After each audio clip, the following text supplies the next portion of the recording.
नमस्कार। दिन भर की बड़ी खबरों में आप सभी का स्वागत है। मैं हूं आपके साथ अनु सिंह। इस बुलेटिन में आज बात होगी संसद में कृषि कानून पेश करने की तैयारी में जुटी सरकार की, अपने हक की आवाज और तेज करने की कोशिश में जुटे किसानों की। जानेंगे सोशल मीडिया से क्यों डरी है मोदी सरकार, जेवर एयरपोर्ट को लेकर क्या है पीएम मोदी का दावा। बात करेंगे त्रिपुरा में निकाय चुनावों को लेकर सुप्रीम कोर्ट के निर्देश की, मेघालय में ममता की चाल से परेशान घिरी हुई कांग्रेस की, और बुलेटिन के आखिर में बात पुरुष और महिलाओं की जनसंख्या के अनुपात में मिली बड़ी राहत की। लेकिन इन तमाम बड़ी खबरों से पहले एक नजर सुर्खियों पर।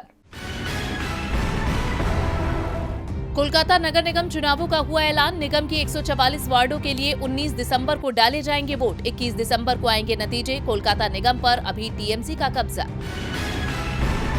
सुप्रीम कोर्ट का इलाहाबाद हाई कोर्ट को निर्देश, माननियों पर मुकदमे के लिए बनाए विशेष अदालत। यूपी में ऐसी अदालतों का गठन नहीं होने के कारण निकाला जा रहा है गलत अर्थ। कानपुर टेस्ट के पहले दिन भारत की स्थिति मजबूत। पहले दिन का खेल समाप्त होने तक भारत ने 4 विकेट पर बनाए 258 रन। श्रेयस अय्यर 75 और रविंद्र जडेजा 50 रन बनाकर क्रीज पर डटे। शुभम गिल ने भी ठोका अर्धशतक। और लगातार गिरावट के बाद संभला शेयर बाजार। 454 अंकों की तेजी के साथ 58,795 अंक पर बंद हुआ सेंसेक्स। निफ्टी 121 अंकों की तेजी के साथ 17,536 अंक पर हुआ बंद। सुर्खियों के बाद बात आज की सबसे बड़ी खबर की। मोदी सरकार दबाव में है। विपक्ष का दबाव तो सरकार पर है ही, किसानों का दबाव भी बना हुआ है, और ये दो तरफा दबाव अब रंग लाता दिख रहा है। पहले पीएम ने कृषि कानून वापसी का ऐलान किया, फिर कैबिनेट से भी इसे लेकर बिल पास कराया, और अब इसे संसद में पेश करने की तैयारी है। तो कब आ रहा है कृषि कानूनों को निरस्त करने वाला ये कानून? देखिए इस रिपोर्ट में। संसद का शीतकालीन सत्र 29 नवंबर से शुरू हो रहा है, और सत्र के पहले ही दिन सरकार ने कृषि कानून वापसी का विधेयक पेश करने का संकेत देना शुरू कर दिया है। लोकसभा में बीजेपी के पास बहुमत है, लेकिन राज्यसभा में पार्टी अभी भी बहुमत से दूर है। ऐसे में ये विधेयक पहले राज्यसभा में लाया जा सकता है। विपक्ष इस विधेयक का विरोध शायद ही करे। उम्मीद है कि नए कृषि कानूनों को निरस्त करने वाला ये विधेयक बिना किसी गतिरोध के सर्वसम्मति से पास हो जाएगा। लेकिन संसद के मॉनसून सत्र में जो नजारा सरकार ने देखा, उसे देखते हुए बीजेपी ने अपनी ओर से भी पूरी तैयारी कर ली है। मॉनसून सत्र में सदन की कार्रवाई पूरी तरह से बाधित हो गई थी। उसे देखते हुए बीजेपी की ओर से अब 29 नवंबर को अपने सभी राज्यसभा सांसदों को सदन में उपस्थित रहने के लिए व्हीप जारी कर दिया गया है, जिससे साफ है कि कृषि कानून वापसी का विधेयक सबसे पहले राज्यसभा में पेश किया जाएगा। दरअसल इस कानून को लेकर सरकार दबाव में दिखाई दे रही है, क्योंकि पीएम मोदी द्वारा 3 कृषि कानून वापस लिए जाने के ऐलान के बावजूद किसान आंदोलन खत्म होने को तैयार नहीं है। किसानों ने तो यहाँ तक कह दिया है कि उन्होंने जो कार्यक्रम पहले से तय कर दिए थे, उनमें कोई बदलाव नहीं होगा। किसानों को अभी भी सरकार की मंशा पर शक है। कुछ किसान नेताओं ने तो पीएम मोदी के ऐलान को जुमला करार देते हुए कहा कि उन्हें पीएम की बातों पर भरोसा नहीं। दूसरी ओर एमएसपी को लेकर अभी भी किसान अड़े हुए हैं। किसान नेता राकेश टिकैत ने आज एक बार फिर से कहा कि किसानों की एमएसपी को लेकर कानून बनाने की मांग अभी भी बनी हुई है। मोदी सरकार को किसानों के साथ इस मामले पर चर्चा शुरू करनी चाहिए। टिकैत ने तो यहाँ तक दावा कर दिया कि जब तक एमएसपी को लेकर कानून नहीं बनता, ये आंदोलन खत्म नहीं होगा। कानून तो वापस चले जाएंगे, लेकिन एमएसपी का क्या होगा? अभी सरकार की ओर से खरीफ और रबी की 23 फसलों के लिए एमएसपी तय की जाती है, लेकिन एमएसपी पर किसानों की फसल खरीदी जाएगी, इसे लेकर कोई कानून नहीं है, जिसका नुकसान किसानों को होता है। अब किसान एमएसपी कानून पर अड़ गए हैं, और एक बार फिर से किसानों के जत्थे दिल्ली पहुंचने लगे हैं। कृषि कानूनों के वापस होने के बाद अब एमएसपी पर गारंटी समेत बाकी मांगों को लेकर किसानों की दिल्ली कूच की तैयारी शुरू हो गई है। इसमें पंजाब के किसान भी तैयारी कर रहे हैं। सूबे से 26 नवंबर को होने वाली दिल्ली कूच में 1000 से ज्यादा ट्रैक्टर ट्रॉलियां कूच में शामिल होंगी। आज कूच में शामिल सभी किसान दिल्ली के बॉर्डर पर इकट्ठा होंगे। दिल्ली के सिंघू बॉर्डर पर चल रहे किसान आंदोलन को धार देने के लिए हजारों किसान अमृतसर जिले के अलग अलग गांवों से ब्यास पुल पर पहुंचे। वहां से जत्था काफिले के रूप में दिल्ली के लिए रवाना हो चुका है।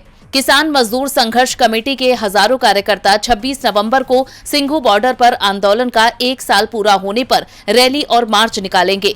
किसानों के जत्थों ने जिले के अलग अलग गांवों से रवाना होने से पहले श्री हरमिंदर साहिब और श्री अकाल तख्त साहिब में माथा टेका। आंदोलन की जीत के लिए अरदास करने के बाद किसानों का जत्था दिल्ली के लिए रवाना हुआ। पानीपत के भी करीब 5000 किसान दिल्ली पहुंचेंगे। इसके लिए जिले में तैयारियां जोर पकड़ चुकी हैं। इसके लिए रोजाना 3 से 4 गांवों में पंचायत की जा रही है।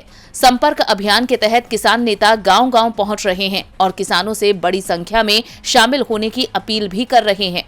गौरतलब है कि प्रधानमंत्री नरेंद्र मोदी ने 19 नवंबर को केंद्र के तीनों कृषि कानूनों को वापस लेने की घोषणा की थी।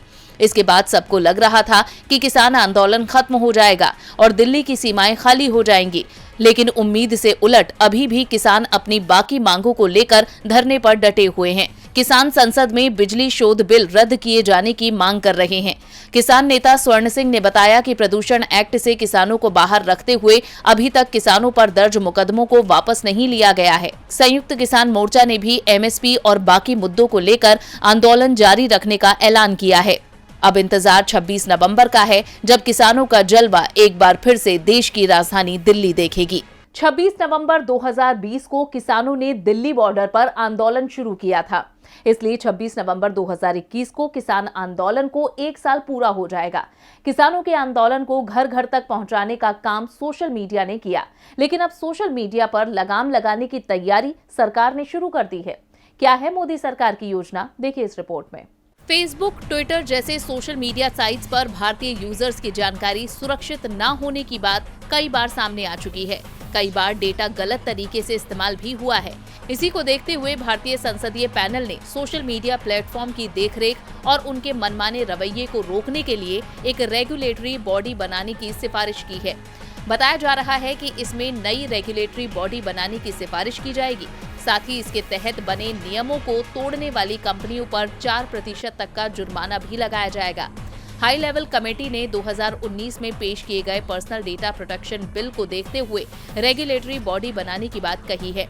इससे गूगल और अमेज़न इंक जैसी कंपनियां जो डेटा स्टोर करती हैं, उसे पूरी तरह से रोकने में मदद मिलेगी।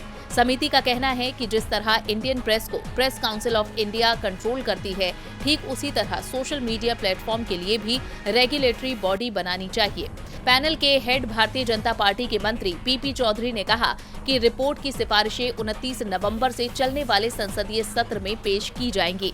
इस बिल में दिए गए नियम नहीं मानने पर सोशल मीडिया कंपनियों के ग्लोबल कमाई का 4% तक का जुर्माना लगाने का प्रावधान भी हो सकता है। आपको बता दें कि ऐसी खबरें कई संस्थाओं की ओर से प्रकाशित की जा चुकी है, जिससे पता चला कि सोशल मीडिया से चुराए गए डेटा का इस्तेमाल चुनावों में लोगों की पसंद और इच्छाओं के बारे में जानकारी हासिल करने में होता रहा है। साथ ही आज के समय में सबसे बड़ा धन डेटा ही माना जाता है। देखना होगा इस रेगुलेटरी कमेटी के जरिए सोशल मीडिया को कितना सुरक्षित बनाया जा सकता है। सोशल मीडिया की मनमानी के नाम पर उस पर लगाम लगाने की कोशिश हो रही है। वैसे सरकार की कोशिश ये भी है कि सोशल मीडिया का इस्तेमाल उसके खिलाफ ना हो सके, जिसका असर चुनावों पर पड़े। यूपी में 2 महीने में ही चुनावों की घोषणा हो सकती है। ऐसे में मोदी सरकार का पूरा फोकस यूपी पर है। पीएम यूपी के लिए लगातार योजनाओं का लोकार्पण और शिलान्यास कर रहे हैं। तो आज किस योजना की पीएम ने रखी आधारशिला, देखिए इस रिपोर्ट में। इसी महीने की शुरुआत में सुल्तानपुर में पूर्वांचल एक्सप्रेसवे का पीएम ने उद्घाटन किया। फिर झांसी में डिफेंस कॉरिडोर का शिलान्यास किया और अब पीएम जेवर इंटरनेशनल एयरपोर्ट का शिलान्यास कर रहे हैं। पीएम के लगातार यूपी दौरे और योजनाओं का उद्घाटन और शिलान्यास ये बता रहा है कि यूपी में बीजेपी डरी हुई है। सपा लगातार सवाल उठा रही है कि योगी सरकार ने 5 साल में क्या किया। इस सरकार के पास विकास योजनाओं को गिनाने के लिए कुछ भी नहीं है। इसलिए अब बीजेपी सरकार चुनावों के समय योजनाओं के धड़ाधड़ शिलान्यास किए जा रही है। ऐसे में जेवर एयरपोर्ट का शिलान्यास कार्यक्रम भी तैयार किया गया। एयरपोर्ट का शिलान्यास करते हुए पीएम मोदी ने कहा कि नोएडा इंटरनेशनल एयरपोर्ट उत्तरी भारत का लॉजिस्टिक गेटवे बनेगा। ये इस पूरे क्षेत्र को नेशनल गतिशक्ति मास्टर प्लान का एक सशक्त प्रतिबिंब बनाएगा। पहले की सरकारों ने जिस उत्तर प्रदेश को अभाव और अंधकार में बनाए रखा, पहले की सरकारों ने जिस उत्तर प्रदेश को हमेशा झूठे सपने दिखाए, वही उत्तर प्रदेश आज राष्ट्रीय ही नहीं अंतर्राष्ट्रीय छाप छोड़ रहा है। इस मौके पर सीएम योगी आदित्यनाथ ने कहा कि 2014 के बाद भारत के नागरिकों ने बदलते हुए भारत को देखा, एक भारत श्रेष्ठ भारत की कल्पना को साकार होते देखा। पीएम मोदी के मार्गदर्शन में यूपी नई ऊंचाई की तरफ बढ़ रहा है। कुछ लोगों ने यूपी के गन्ने की मिठास को कड़वा किया। वहीं कार्यक्रम में नागरिक उड्डयन मंत्री ज्योतिरादित्य सिंधिया ने कहा कि एशिया का सबसे बड़ा हवाई अड्डा बनेगा तो यूपी के जेवर में बनेगा। ये सपना पूरा हो रहा है। ये एयरपोर्ट दिल्ली के एयरपोर्ट से भी आगे जाएगा। जिस यूपी में 4 एयरपोर्ट हुआ करते थे, ये 10वां एयरपोर्ट बनने जा रहा है। आपको बता दें कि जेवर एयरपोर्ट भाजपा के चुनावी वादों में शामिल रहा है और इसका काम 2024 तक पूरा होने का लक्ष्य रखा गया है। इस कार्यक्रम के लिए 1.5 लाख से ज्यादा लोगों के बैठने की व्यवस्था की गई थी। बीजेपी यूपी में विकास के नमूने दिखा तो रही है, लेकिन इसके आधार पर वोट मांगने से हिचकिचाती है। देखना होगा कि विकास क्या उसकी नैया पार लगा पाएगा। चुनाव जीतने के लिए पार्टियां कोई भी रणनीति बनाने से चूकती नहीं हैं, लेकिन मतदाताओं की स्वतंत्रता बेहद जरूरी है। ऐसे में जब मतदाताओं को ही अपनी पसंद के उम्मीदवार को वोट डालने से रोकने की कोशिश हो, तो फिर कोर्ट को हस्तक्षेप करना ही पड़ता है। ऐसा ही कुछ त्रिपुरा में हुए स्थानीय निकाय चुनावों में देखने को मिला, जहां विपक्ष की याचिका पर सुप्रीम कोर्ट को सख्त निर्देश देने पड़े। त्रिपुरा निकाय चुनाव की वोटिंग समाप्त हो गई है। चुनावों के दौरान कुछ स्थानों पर छुटपुट घटनाओं को छोड़ दिया जाए तो मतदान आमतौर पर शांतिपूर्ण रहा। एक ओर वोटिंग चल रही थी तो दूसरी ओर आरोप प्रत्यारोप का दौर भी चल रहा था। टीएमसी ने आरोप लगाया कि उनके समर्थकों को वोट नहीं डालने दिया गया, मतदाताओं को डराया जा रहा है, उन पर एक पार्टी के पक्ष में वोट देने के लिए दबाव बनाया जा रहा है। अब इन हालात को देखते हुए सुप्रीम कोर्ट ने बड़ा आदेश दिया है। अपने आदेश में सुप्रीम कोर्ट ने स्पष्ट रूप से कहा कि मौके पर बीएसएफ की 2 टीमें भेजी जाएं और डीजीपी भी स्थिति का जायजा ले। कोर्ट में त्रिपुरा सरकार की तरफ से महेश जेठमलानी ने बताया कि इस समय राज्य में त्रिपुरा स्टेट राइफल्स के जवान तैनात हैं। इसके अलावा बीएसएफ की 2 अतिरिक्त टीमें भी तैनात कर दी गई हैं। जेठमलानी ने जोर देकर कहा कि स्थिति शांतिपूर्ण है और मतदाताओं को किसी भी तरह परेशानी नहीं है। उन्होंने यहाँ तक कहा कि केवल याचिकाकर्ता और हस्तक्षेपकर्ता ही बाधा डाल रहे हैं, लेकिन कोर्ट ने बिना समय गंवाए एक्शन लेने की बात कही है। कोर्ट ने निर्देश दिया है कि मौके पर गृह मंत्रालय द्वारा सीएपीएफ की 2 कंपनियां भी मौके पर भेज दी जाएं। वहीं डीजीपी और गृह सचिव को मौके पर जाकर समीक्षा करने के लिए कहा गया है। कोर्ट ने कहा है कि अधिकारियों को जमीन पर जाकर चेक करना चाहिए कि वहां पर पुलिस बल की जरूरत है या नहीं। कोर्ट ने अपने आदेश में कहा है कि हर पोलिंग बूथ पर सीएपीएफ जवानों की पर्याप्त संख्या जरूरी है।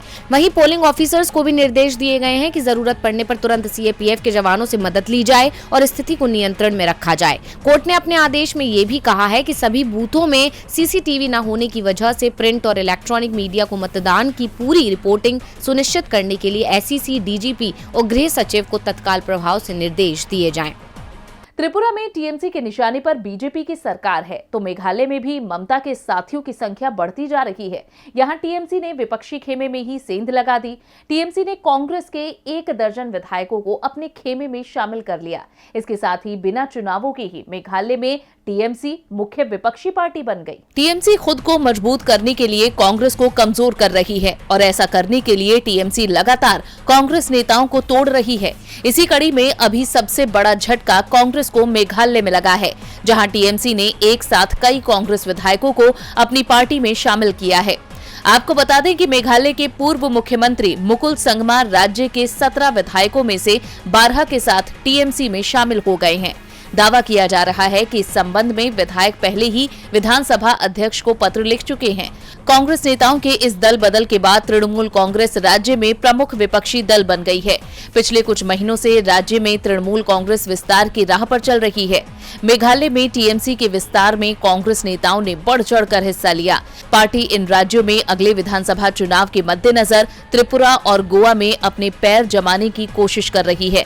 शिलांग में मुकुल संगमा ने टीएमसी में जाने की घोषणा करते हुए कांग्रेस पर भी निशाना साधा। उन्होंने कहा कि कांग्रेस देश के मुख्य विपक्षी दल की भूमिका निभाने में विफल रही है। उन्होंने विधायकों की मौजूदगी में कहा, हमने तृणमूल कांग्रेस के साथ जाने का फैसला किया है। मेघालय में कांग्रेस नेताओं के टीएमसी में जाने की घटना अब चौंकाती नहीं है, क्योंकि इससे पहले टीएमसी असम, त्रिपुरा और गोवा में भी कांग्रेस के किले में सेंधमारी कर चुकी है। टीएमसी की ओर से ममता बनर्जी को विपक्ष का नेता घोषित किए जाने की पूरी कोशिश की जा रही है। इस बीच दिल्ली पहुंची ममता बनर्जी की सोनिया गांधी से दूरी पर भी सवाल उठ रहे हैं। इसे लेकर ममता ने भी साफ कर दिया है कि हर बार उनका सोनिया गांधी से मिलना जरूरी नहीं है। यानी साफ है कि ममता अब कांग्रेस से अपनी राह अलग करने की तैयारी में है।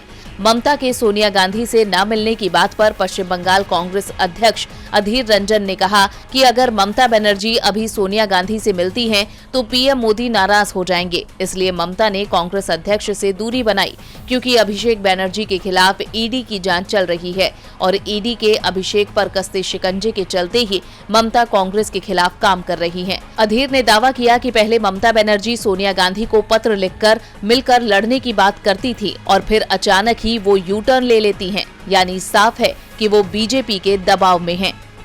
और बुलेटिन के आखिर में बात महिला और पुरुषों की आबादी में आते संतुलन की।